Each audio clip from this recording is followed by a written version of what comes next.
Hi, I'm Lisa. And I'm Jonathan. And we're created for learning. We said it together that time. That's the first time. First time. Is it? I think so. Alrighty. Well, today we are going to be talking about 8 reasons for teachers to learn students' names.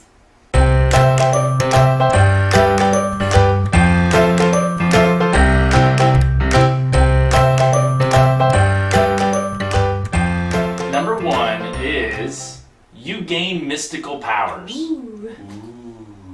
The ancient societies, lots of them believed in the power of the name and of knowing somebody's name. That if you knew the name of like a deity, you could have control over that god.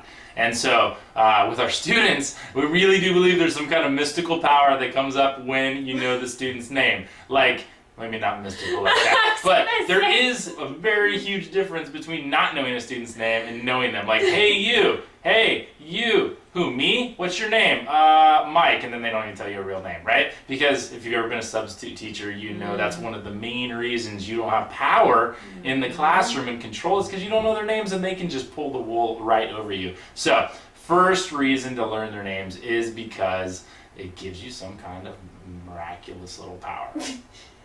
You can control them better. When, no, in all seriousness though, you have better classroom management. Absolutely, just knowing their names. Yeah. Number 2, it shows respect to the students. Instead of just saying, hey you, dude in the blue shirt, it shows that you are really going to try and get to know them. And if you want them to respect you, it's important to show respect first.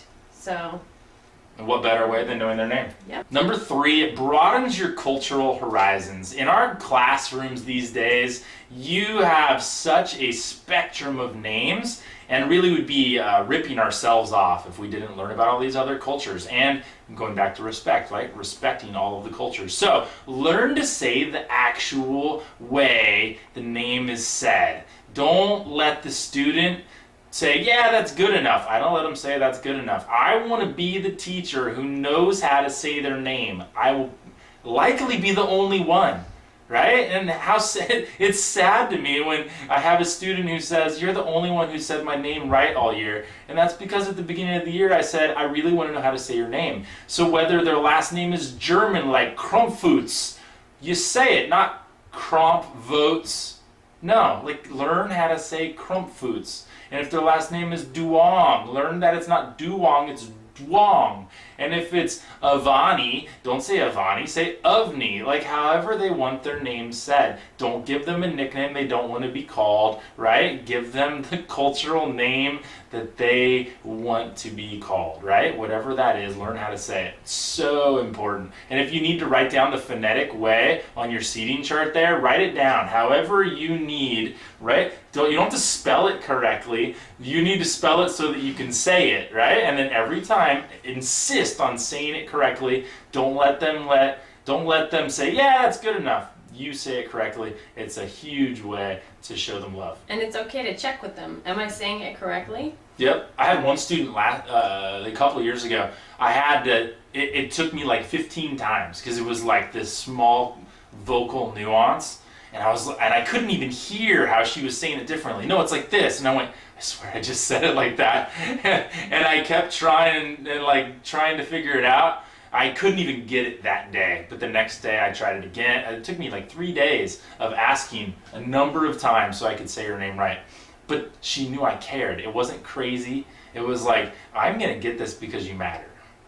Number 4, personal interaction is required. So like he was saying, he has to sit there and engage with the student to make sure that he is learning their name. And so in order to learn their name, you got to ask them or check to make sure you're saying it correctly, and then you get to know them.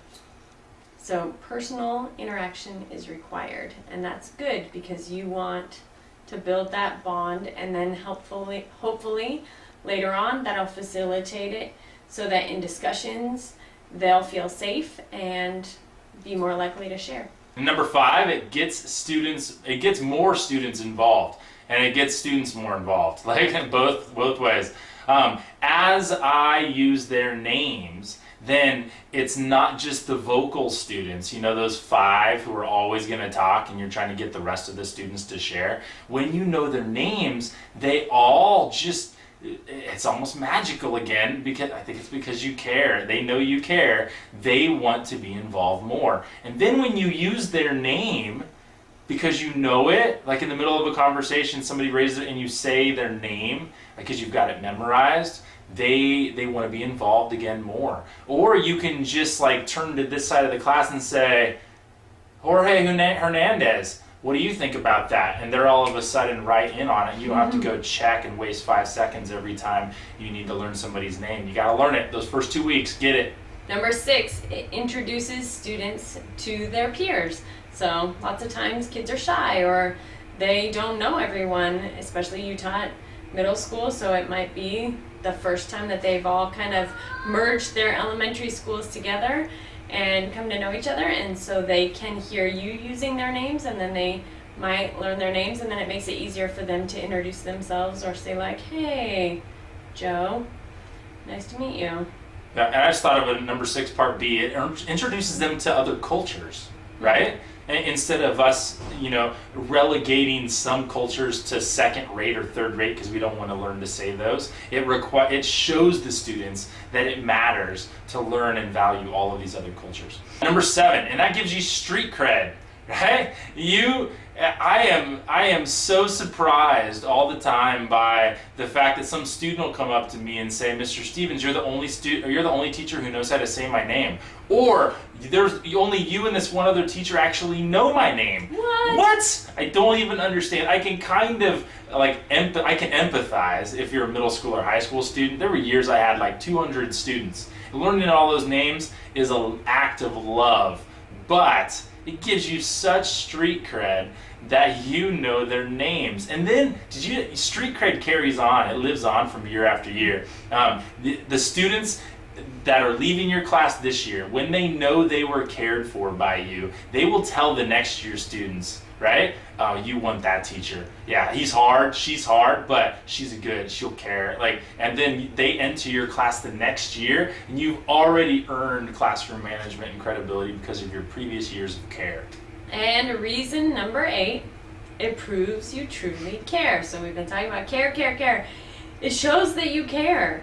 And then they'll care more about you, and it's a better learning environment.